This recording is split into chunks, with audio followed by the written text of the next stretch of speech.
Coming up, The level of depravity, horror at Harrods. it made me feel cheap. Mohamed Al Fayed owned the world's most prestigious store. Whatever Mohamed Al Fayed wanted, he got. He pretended to be respectable, Hands everywhere. but he was really a predator. Tried to kiss me on the mouth. He was an animal. Now his Australian victims expose his filthy secrets. Behind those doors, he was a monster. That's next on 60 Minutes. Jeffrey Epstein, Harvey Weinstein, two rich and powerful men who inflicted horrendous abuse on young and vulnerable women. Tonight, a new name to add to this roll call of deviants, Mohamed Al Fayed. You'll remember he was the father of Dodi, the man killed alongside Princess Diana in 1997. At the time, Al Fayed revelled in baseless conspiracy theories that Dodi and Diana were murdered at the behest of the British royal family.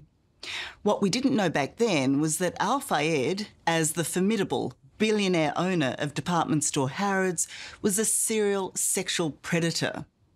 And among the hundreds he preyed on, at least 14 women from Australia.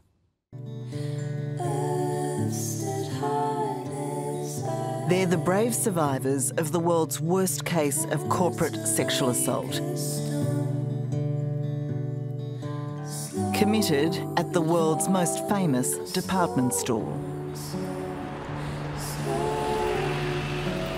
It was a horror that defied the facade of Harrods, a pillar of grace and elegance for nearly 200 years. Harrods is the greatest store in the world. An iconic British institution visited by millions of tourists each year. Rubbing shoulders with its famous clientele of the ultra-rich and royal. I remember still to this day, like the Harrods motto, Omnia omnibus ubique, all things to all people everywhere. And there was just this magic about the place. In the heart of London, the bright lights of Harrods also bedazzled young women from around the world. Women like Australian Anne-Marie Crook, who at just 21 landed her dream job at the luxury department store.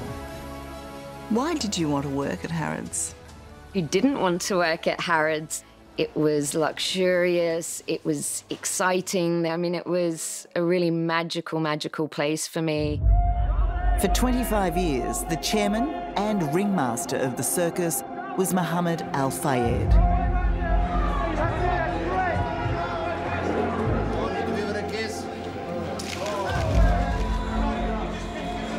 The showy Egyptian billionaire, who became recognisable the world over as the distraught father of Dodi, who died alongside Princess Diana in that terrible Paris car crash in 1997. Do you think of him dirty often? Of course. Every day? Yeah. But beyond his grief and all the glitz and glamour of Harrods lay a dark and horrific truth. He was an animal. This dirty old man that was just allowed to do what he wanted. Tonight, why more than 250 women have accused the now dead Mohamed Al Fayed of sexual abuse and rape. Now I've got the shake, sorry. Oh. That's all right, just take a few breaths.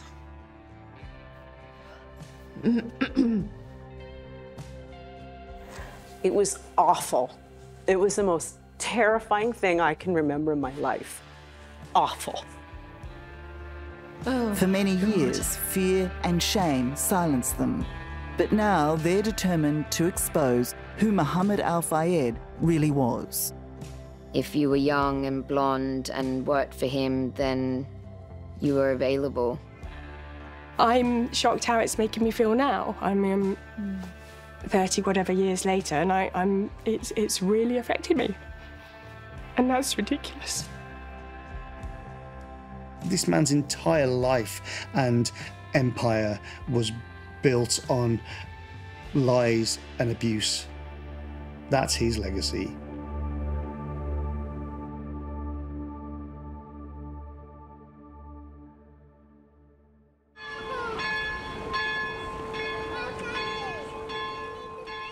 Exposing the worst of Mohamed Al Fayed very nearly didn't happen.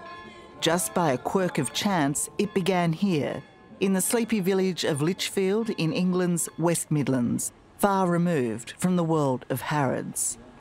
The unmasking was led by Keaton Stone, a man who'd never met Al Fayed, nor did he know his wife Sophia once worked for one of Britain's most powerful men. Well, it started in 2018, and I offered to give her CV a bit of an update, a bit of a tickle. And then right at the bottom, there was, an entry for Harrods. It dawned on me that the chairman of Harrods then was Mohamed Al Fayed. Oh, my God, that's that wonderful, eccentric, cheeky chappie who's been so wronged by the British establishment, and that's amazing. Keaton, impressed by the prestigious role, revamped the resume, moving Sophia's experience as personal assistant to the chairman right to the top. Of course, I showed it her, and then instant visceral reaction, completely, I've never seen anything like it, just goosebumps, tears, shaking. Get him up. What have you done? Get him up. Why is his name on there? Get him off, get him off, get him off. Did it startle you that you had such a visceral reaction? Yes, because I'd be presented with his name emblazoned on my seat. I just burst into tears. I just went crazy. I didn't even want to see it. I was a mess. Yeah. Unknowingly, Keaton had tapped into a deep and dark secret. At just 20, Sophia had been the target of Al Fayed's persistent and repeated sexual assaults after he spotted her working on the shop floor at Harrods. Despite no experience, back then he promoted her to be his personal assistant. And how quickly did it move from being a PA to something else?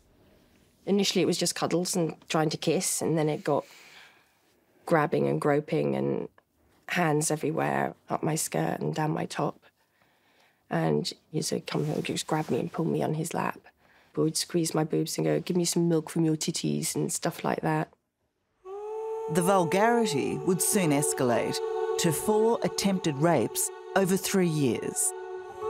Once in Park Lane, which are his offices outside of Harrods in London, twice in France, and then the worst time was in Scotland, in Balnagown, in his castle. Can you give me any detail around that? What made it so bad? It was just horrible. Just horrible. And he came into the room and I was terrified. And I thought, oh my God.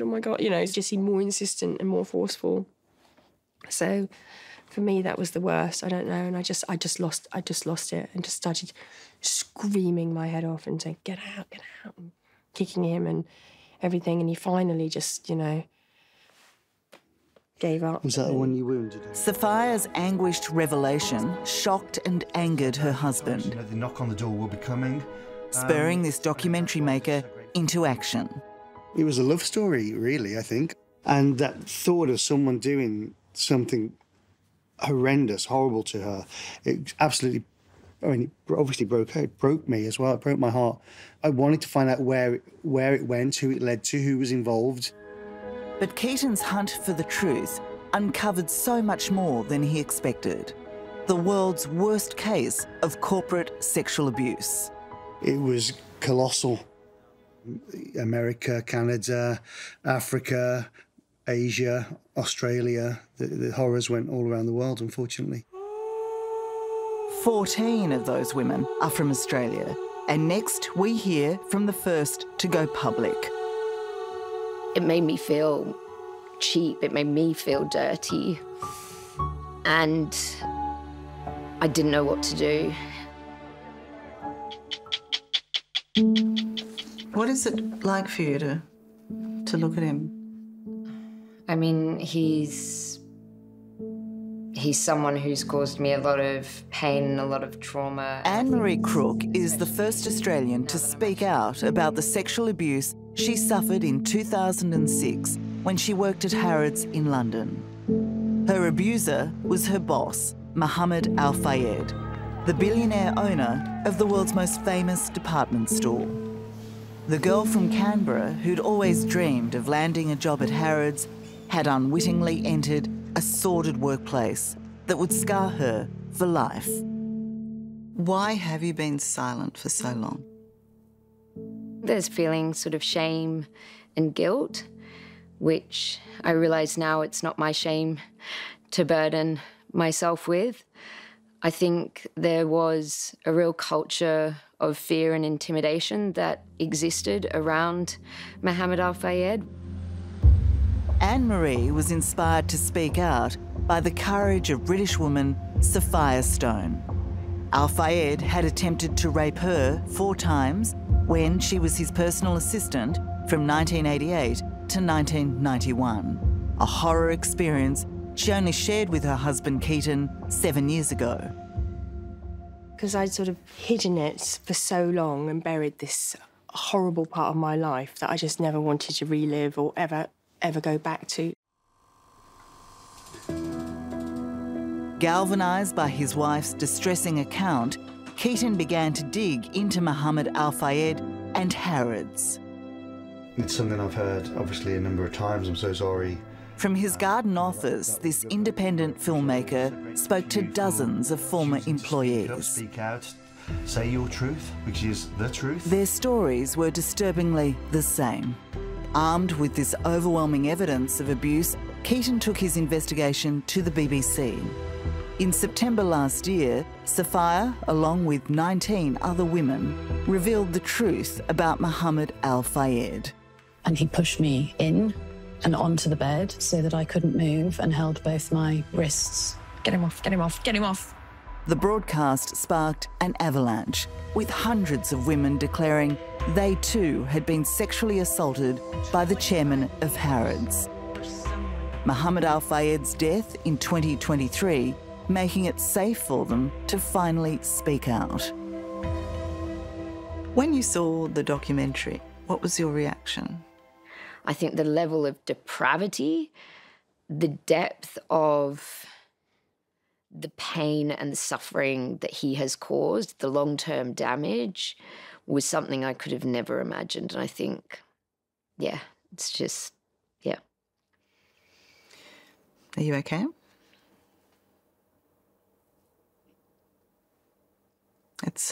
It's awful to experience it yourself. To see that mirrored over and over and over again is challenging. I think that's it. You want good things for the people around you. Yeah.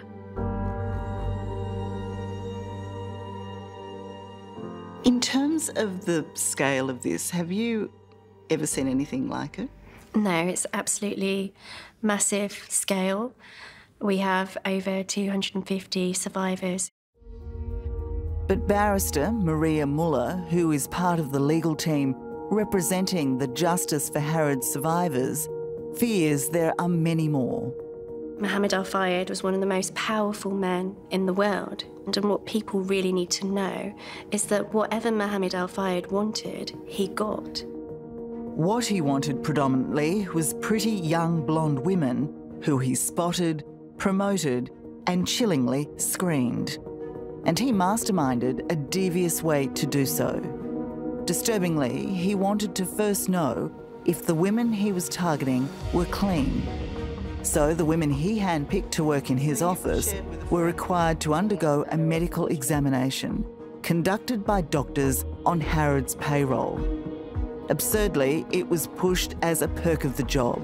But in reality, the so-called routine health check was much more sinister and much more invasive than they were told. It would be the then 21-year-old Anne-Marie's first ever internal examination. In terms of the trauma that I've gone through, this is such a key part to it. Because and why is that? It was an office job. They didn't need to know my STD profile. They didn't need to do a hormone check. They didn't need to do a swab. That had absolutely nothing to do with what I was doing on a daily basis. So an absolute invasion of your privacy. Yeah. But also an invasion of your body. 100%, yes. It really went beyond any sort of normal checkup. This was clearly a very thorough sexual health exam. Amy McElwarm was just 21 and all the way from Canada, working on the shop floor at Harrods. In 1993, she caught the chairman's eye and was promoted to personal assistant. But first, Amy was sent to have a medical, unaware it would be a full gynecological screening. Did at any point the doctors seek your permission to have this type of examination? No. So very frightening, very uncomfortable situation to be in, not having a familiar GP. Who is this person and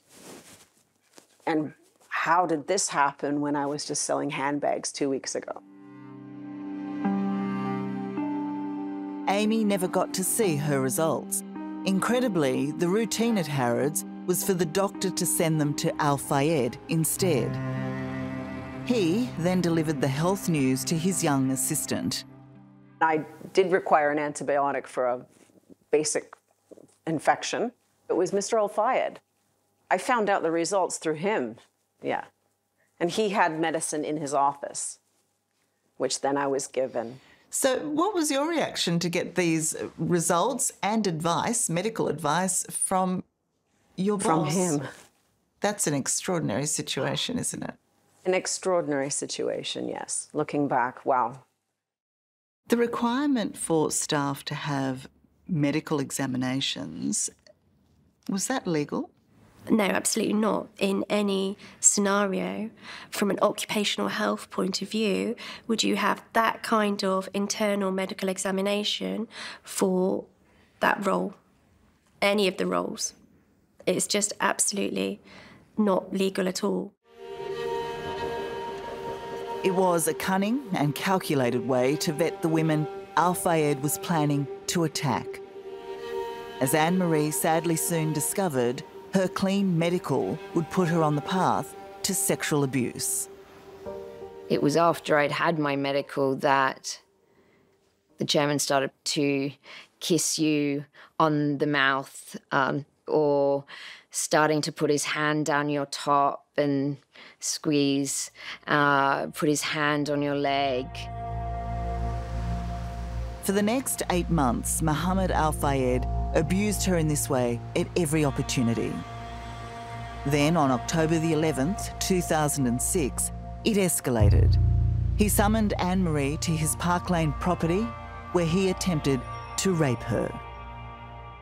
He asked me to do something sexually explicit to him, and it was just disgusting, and it made me feel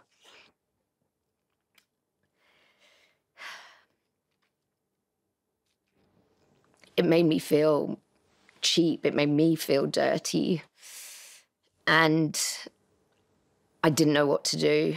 And I just remember he was almost 60 years older than me, and he had this really puckered mouth. He was an old man, and I just remember thinking, this is so gross. And he tried to force me down, and I'm feeling extremely vulnerable and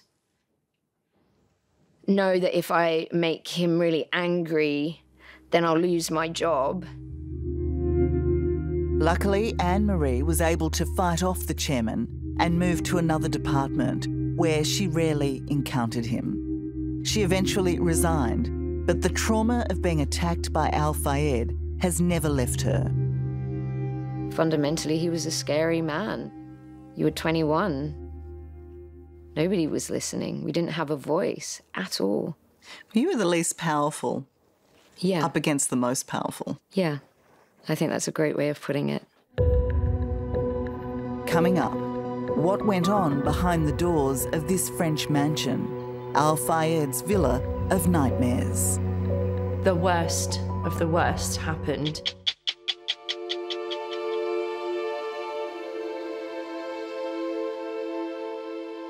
Sicily may now be home to Amy McElwarm, but she has never fully escaped the horror she suffered at Harrods, a horror she detailed in her diaries at the time. He was insistent on touching my breasts and waist over and over again. In 1993, Amy had just turned 21 and landed her first real job on the floor at London's iconic department store. The thought of him repulsed me, and I became very insecure.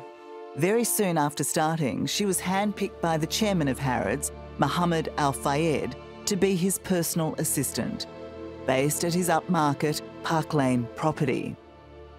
What did he want from you? I don't think I will ever fully understand the levels of perhaps perversion, game playing, but one of the most traumatizing parts for me was being pulled in all the time. He'd grab from behind the head and he'd pull you in, and that's where he would kiss your face as well, or he'd kiss your nose and try to stick his tongue in your mouth. It was just so disgusting, really disgusting and upsetting. But it would get worse.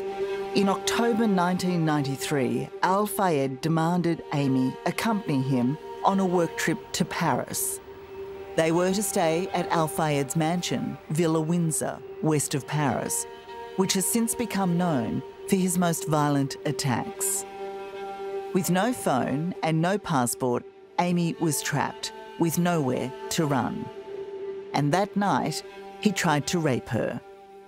You hear the sound, the click of the door, the lock, the smell of the alcohol, and this giant man just pounced and attacked, and his hands were everywhere, and being pinned down like that, a tiny girl under the weight of this man intent on raping, it was awful. It was the most terrifying thing I can remember in my life. Awful. In the midst of that terror and in desperation, Amy made a random reference to her mother. Something came to me and I said, if my mother knew this, if she only knew. And that was it. He stopped in his tracks, put his little towel on, and left the room. And I just remember lying there on this tiny bed and thinking, it happened. That just happened. And I have to deal with tomorrow. Why do you think he stopped? Did he say anything at all? I have no idea. I have no idea.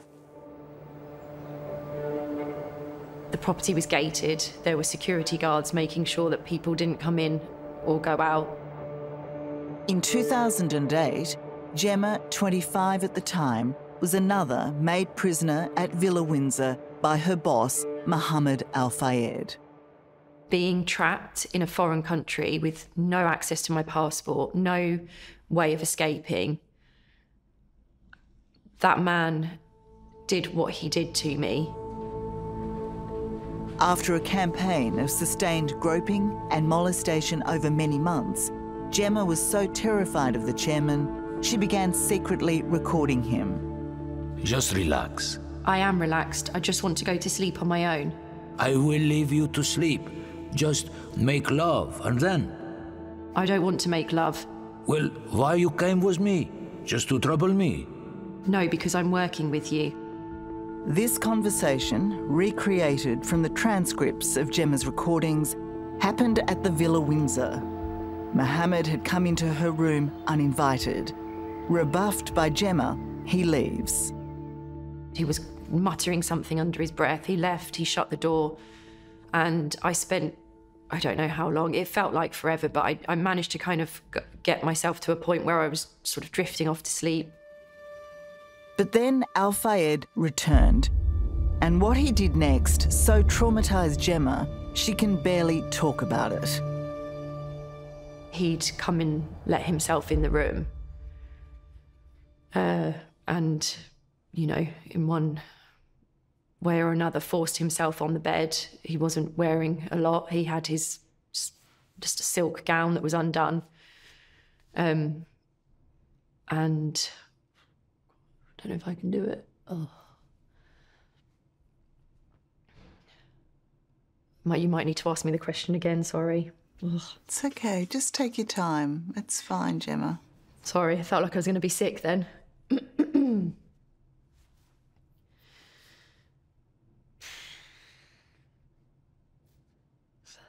I don't know if I can. Are you all right? Okay. No, I want to do this and I want to do a good job. As painful and difficult as it is, this brave survivor is intent on exposing just how heinous and depraved Mohamed Al Fayed was. And I heard him re-enter the room, and then he got into bed and sexually assaulted me in the worst way possible. I froze, I cried, he left. He told me to go and wash myself with Dettol in the bathroom that happened to be there. I don't know who put that there, but it was there ready. So someone had planned for that to happen. And then the next morning, he acted like nothing had happened. Gemma went home to London. She took sick leave, never to return to Harrods. But Gemma did make a sexual harassment complaint to the Harrods HR department. As part of a paltry payout settlement, she signed a non-disclosure agreement and had to also agree to the destruction of evidence, her damning recordings of Al Fayed and the shredding of transcripts and other documents. At the time, Gemma was too frightened to report her rape to police. That's what worried me, because you just didn't know who was involved and who was on his side. Al Fayed was not ready to let Gemma go, obsessively bombarding her with up to 30 calls a day. For Gemma, Al Fayed's actions reinforced why it would have been impossible for her to leave Harrods earlier. Did you feel like you could have walked away? Could you have got out of there? No, absolutely not. And that was proven to me when I did eventually leave and I was harassed. He sent security team to pick me up. He had his doctors phone me and tell me that I'd lost my mind and that I needed to come back for medical help. I ended up having to move house and change my phone number and sell my car just to get rid of him. Fayed was an Egyptian huckster, a bully, a crook, a pimp, a rapist, a criminal. How do you think he got away with it for so long? Everyone was for sale. Everyone who he wanted to do his bidding could be bought. He paid off the police, he paid off politicians, he paid off civil servants. When it comes to Mohamed Al Fayed, British author Tom Bower pulls no punches. He's witnessed the man at his most menacing, facing threats of harm whilst writing the unauthorised biography of the billionaire, which came out in 1998. Do you believe the fear that these women felt, a fear that has endured for decades, is well-founded? Oh, the fear of these women about Fayed is extraordinarily well-founded. I mean, he was a really ruthless man, and he knew how to threaten people and how to make them fearful for their lives. Threaten people that he'd come in to get their families. I mean, he was a man who was, on the surface, very, very genial and a great showman, but in reality, he could be brutal. Next, the scandal spreads to London's oldest football club and the new bombshell allegations against Mohamed Al Fayed's brothers. He told me that his brother wanted to see me. He told me with a smirk on his face. luxury department store Harrods was the jewel in the crown of disgraced Egyptian billionaire Mohamed Al Fayed's corrupt kingdom. But his tentacles extended to another British institution, London's oldest football club, Fulham. When he launched England's first ever professional female team, the Fulham Ladies FC, in 2000, Al Fayed saw something in his captain, 20-year-old Ronnie Gibbons. For him, the future of football is female. These are members of Britain's first... She was Al Fayed's star player, glowingly described as a female David Beckham. The talented young woman was even offered, but knocked back, Keira Knightley's role in Bend It Like Beckham. I can't take no for an answer. I'm not going to give it up. So I'm sitting opposite David Beckham and Keira Knightley all rolled into one. I won't go that far, but... But from the very first day, Al Fayed's interest in Ronnie had little to do with sport. This is her first television interview detailing what he did to her. And I was asked to wear my hair down. And out of the 6 people, I was the only one that was asked. No one was about to say no. Yeah, exactly. And it seemed like from that moment, it was, he's the boss, you do what the boss says. And that included instructions from the chairman for Ronnie to visit him at Harrods. Then I went into his office. I heard, you know, like when the door's locked, I heard the sort of latch. I sort of introduced myself formally and sort of went to shake his hand, and then he tried to kiss me full on the mouth. Immediately? Yeah. And at this point, sorry, I might add, he had sat down and pulled me on top of his lap. What did you think his intention was at that moment? It certainly felt like something very bad could have happened. I felt hugely uncomfortable and scared. I'm in this office that's locked. I need to get out.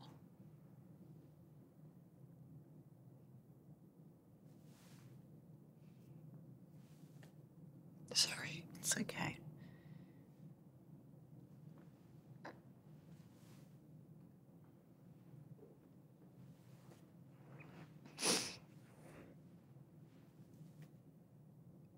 Just take your time.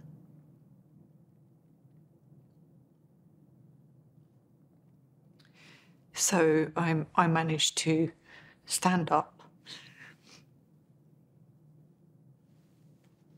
and I headed for the door. Ronnie made as polite an exit as she could, the then 20-year-old keenly aware of the high-stakes game she was in. I felt such a huge responsibility in the fact that we had just turned professional. All of these women's jobs, careers were potentially on my shoulders. A month later came the call she was dreading. Ronnie was ordered back to Harrods, where he assaulted her again. He sort of grabbed me and touched my face, and then he moved his hand down from my face, down onto my breast, and then down onto my waist, and sort of tried to pull me in. But someone had opened the door, so I ran. I just remember running down the stairs and just being outside and crying. And just, I think at that point, I just said, that's it. I'm not doing this anymore. This is not going to happen. How did it end? So I handed in my captaincy. What sort of impact would you say he has had on your career and you as a person? I stopped playing football at 25.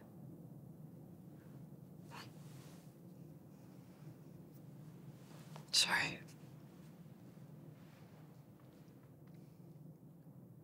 And it had a huge part to play in that.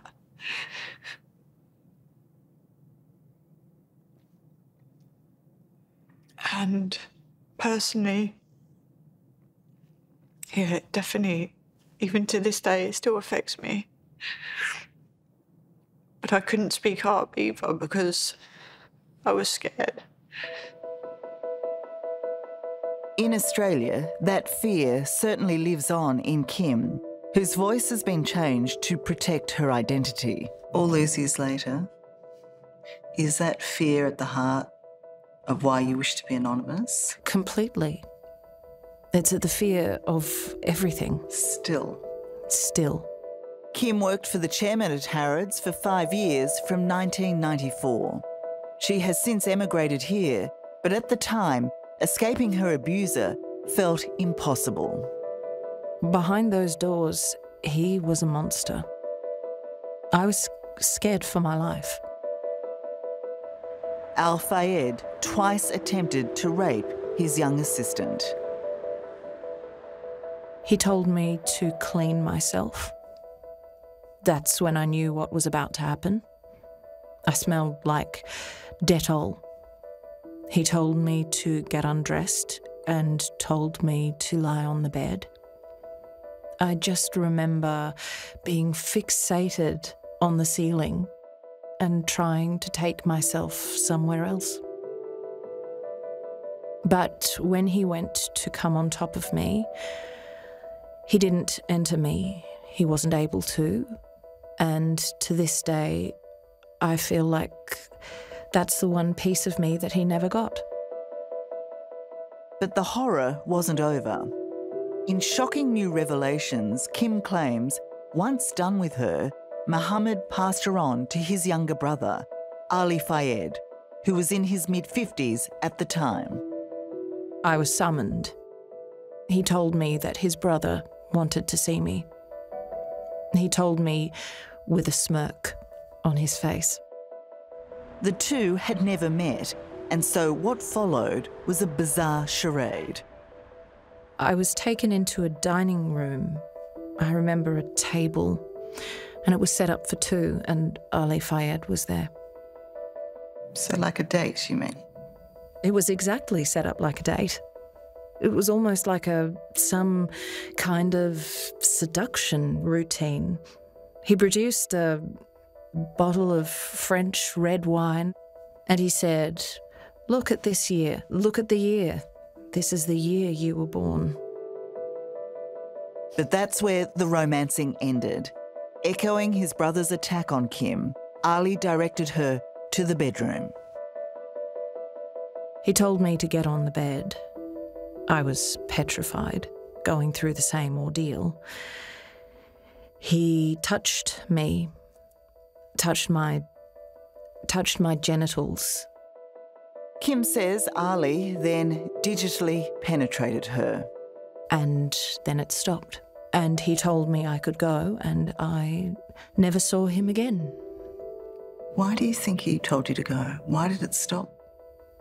I didn't look like someone on a date having a good time, Tara. I looked like I was petrified. Did Mohamed Al Fayed raise it with you? Did he talk to you about that? Yeah. The next time I saw him, he asked me, "Did you have a good time with my brother?"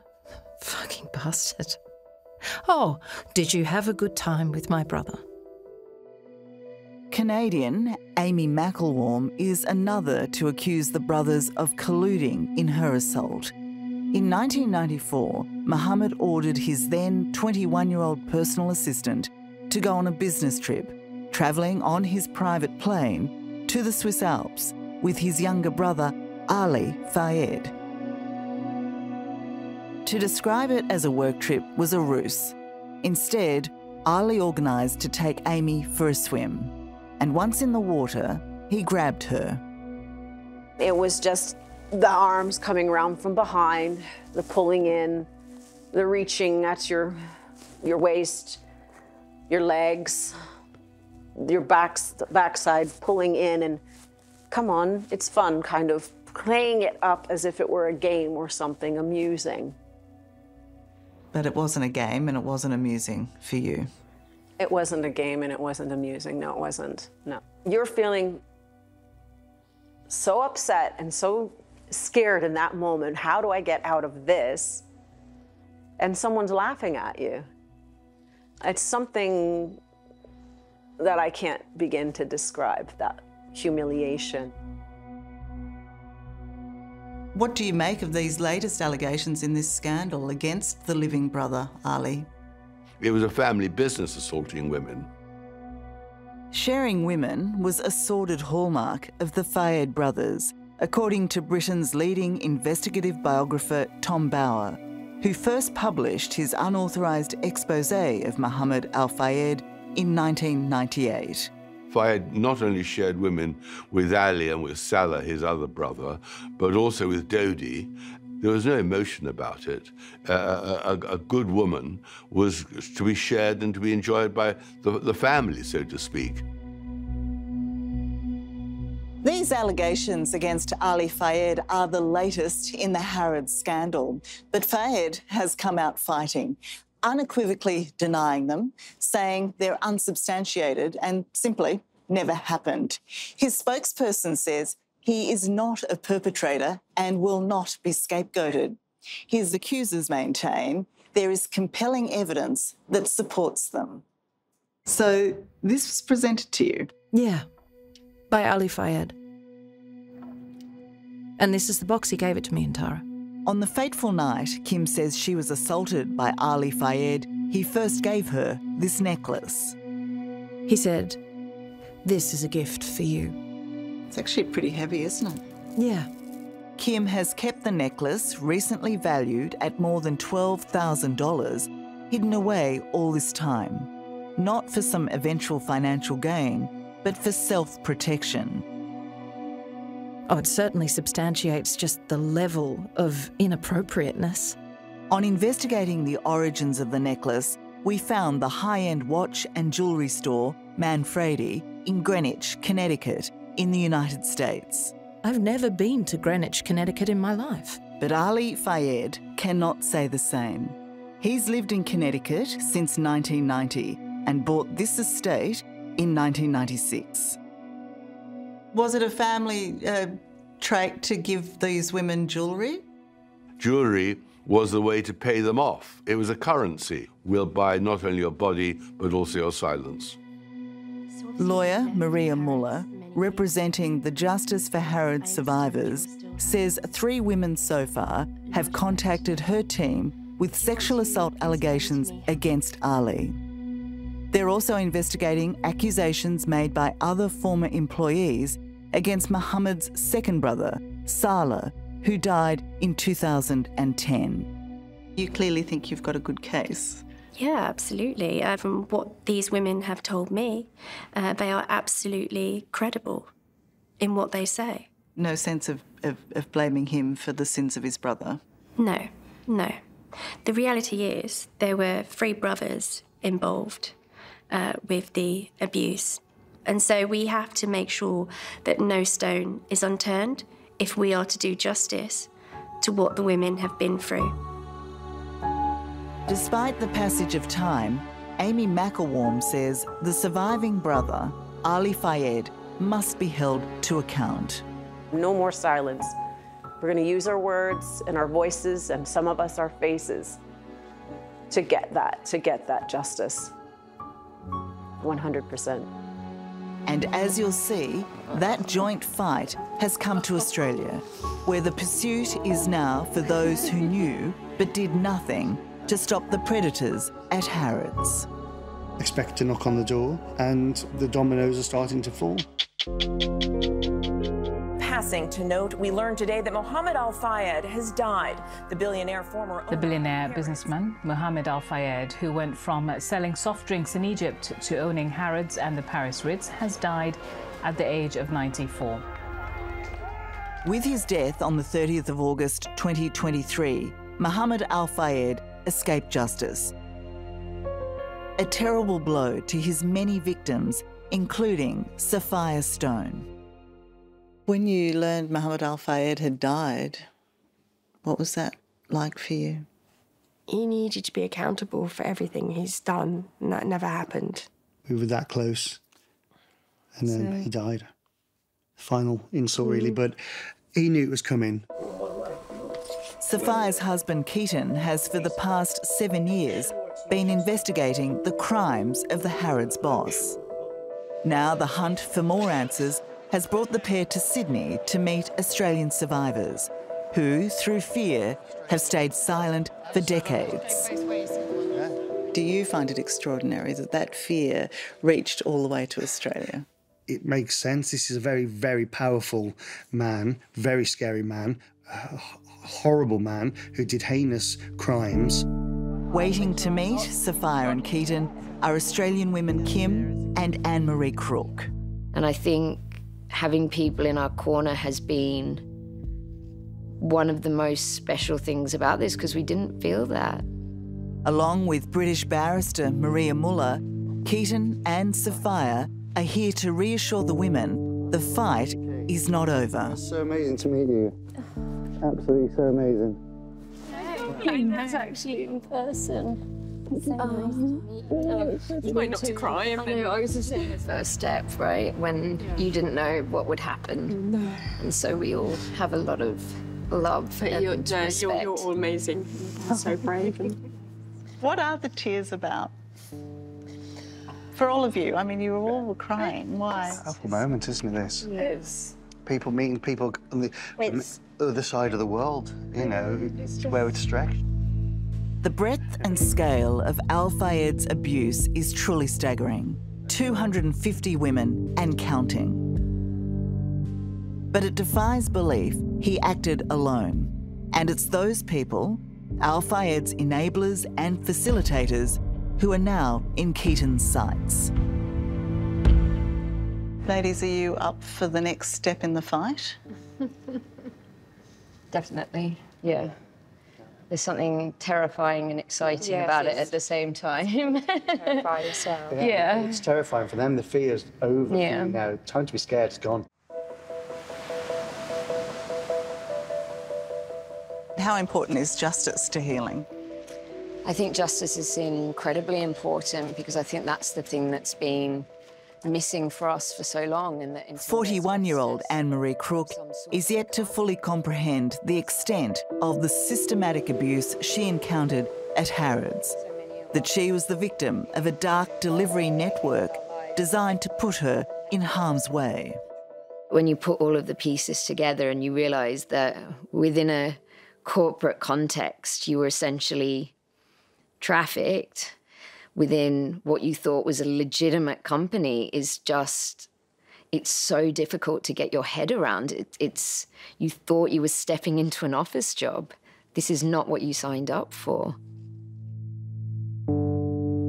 Is there any way anyone in management at Harrods would not know that Al Fayed was targeting, assaulting, hurting these young women? I mean, everyone knew about Fayed's behaviour and turned a blind eye and covered it up. It's an absolute scandal. British biographer Tom Bauer says when Al Fayed owned it, Harrods was rotten to the core. How could Harrods become a predator's paradise? It's called greed. It's called money. That he always found weak people, or people who were greedy for money. And of course now they'll rush to say that they knew nothing, but of course they knew it at the time. Impressive to see, isn't it? Yeah, it is a beautiful building. It's a shame, the reasons that we're what we're here for. It seems the time for reckoning has finally arrived, with London's Metropolitan Police currently investigating 5 alleged enablers. Sophia and Keaton say they know of many more. Such an iconic building. We won't stop. I'm sure the police will go for them, but of course many of the survivors want the world to know what these people did and who they were, and we won't stop until we found them all.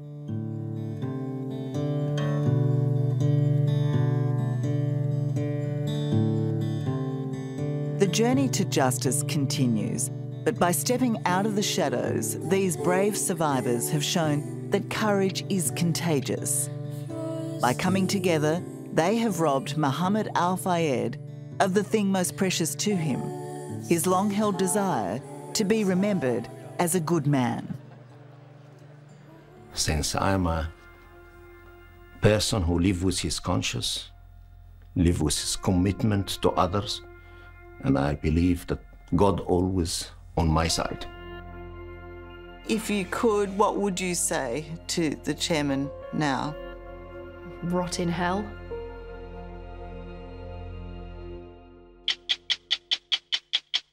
The Fayed family no longer has any association with Harrods. The current management of the department store has condemned Mohamed Al Fayed's abuse of power in the strongest terms. They've also acknowledged that during the time Al Fayed was in charge, Harrods failed his victims. They say they're sorry and are committed to helping current or former Harrods employees who've been affected.